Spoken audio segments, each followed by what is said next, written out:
ಬೆಂಬಲವನ್ನು ನೀಡಿದ್ದಾರೆ. ಅವರಿಗೆ ರೈತರೆಲ್ಲರ ಪರವಾಗಿ ಎತ್ತಕ್ಕಾಗಿ ಹೋರಾಟ, ಎತ್ತಕ್ಕಾಗಿ ಹೋರಾಟ, ಸಿಎಂಡಿ ಲ್ಯಾಂಡ್ಗಾಗಿ ಹೋರಾಟ,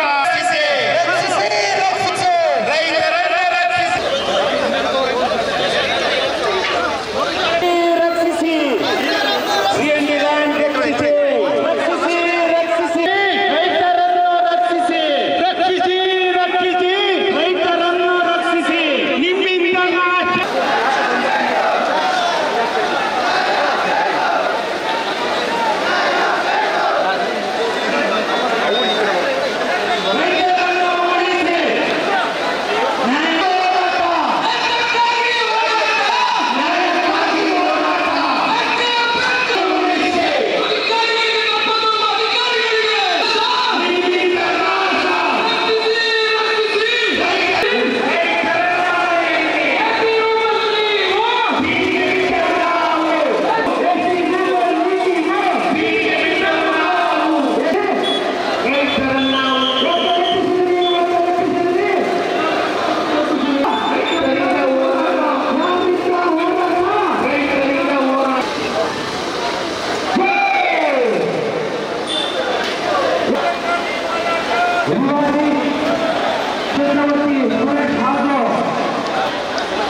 ಹೋರಾಟ ಸಮಿತಿ ಕೊಡಗು ಜಿಲ್ಲೆ ನಮಗೀಗ CND 1977ನೇ ಇಸ್ವಿಯಲ್ಲಿ CND ಅಂತೇಳಿ ಜಾರಿ ಮಾಡಿ ನಮ್ಮ ರೈತರಿಗೆ ತುಂಬ ತೊಂದರೆ ಆಗ್ತಾಯಿದೆ.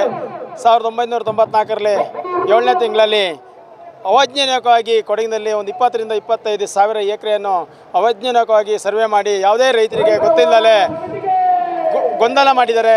ದಯವಿಟ್ಟು ನಾವು ಇಷ್ಟೇ ಹೋರಾಟದಲ್ಲಿ ಹೇಳೋದೇನೆಂದರೆ ರೀಸರ್ವೆ ಮಾಡಿ ರೈತರಿಗೆ ನಮ್ಮ ಆಸ್ತಿಯನ್ನು ನಮಗೆ ವಾಪಸ್ ಕೊಡಬೇಕು. ನೀವೆಲ್ಲ ಈಗ ಒಳ್ಳೊಳ್ಳಿಗೆ ಸರ್ವೆ ಮಾಡಿ ಫಾರೆಸ್ಟಿಗೆ ಹ್ಯಾಂಡ್ ಓವರ್ ಮಾಡ್ತಾ ಇದ್ದಾರೆ. ನಾವು ಯಾವುದೇ ಕಾರಣಕ್ಕೂ ಇಲ್ಲೇ ಹುಟ್ಟಿ ಕೊಡಗಲ್ಲೇ ಬೆಳೆದಿದ್ದೀವಿ. ನಾವು ಯಾವುದೇ ಕಾರಣಕ್ಕೂ ಇಲ್ಲಿಂದ ನಾವು ಜಿಲ್ಲೆಯನ್ನು ಬಿಟ್ಟು ತೊಲಗೋದಿಲ್ಲ. ಇದು ಈಗ ತಾಲೂಕು ಮಟ್ಟದಲ್ಲಿ ಮಾಡಿದ್ವಿ, ಈಗ ಜಿಲ್ಲಾ ಮಟ್ಟದಲ್ಲಿ ಮಾಡಿದ್ವಿ. ಇನ್ನು ಮುಂದಕ್ಕೆ ನಾವು ಯಾರು ವಿರುದ್ಧ ಬೇಕಾದ್ರೂ ಮಾಡೋಕ್ಕೆ ರೆಡಿ ಇದ್ದೀವಿ.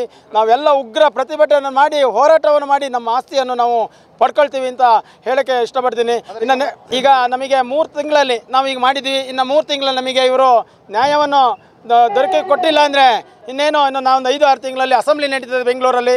ನಾವು ಇಡೀ ಕೊಡಗು ಜಿಲ್ಲೆಯ ಎಲ್ಲ ಮಲೆನಾಡು ಭಾಗ, ಕೊಡಗು ಜಿಲ್ಲೆಯ ಎಲ್ಲ ಭಾಗದಿಂದ ಜನ ಕರ್ಕೊಂಡು ಹೋಗಿ ನಾವು ವಿಧಾನಸೌಧ ಎದುರುಗಡೆ ಮಲ್ಗಕ್ಕೆ ನಾವು ರೆಡಿ ಇದ್ದೀವಿ ಅಂತ ಹೇಳೋಕ್ಕೆ ಈ ಸಂದರ್ಭದಲ್ಲಿ ಹೇಳ್ತೀನಿ. ನಮ್ಮ ರೈತರಿಗೆ ತೊಂದರೆ ಆಗೋಕ್ಕೆ ಯಾವುದೇ ಕಾರಣಕ್ಕೂ ಸಹ ನಾವು ಬಿಡೋದಿಲ್ಲ.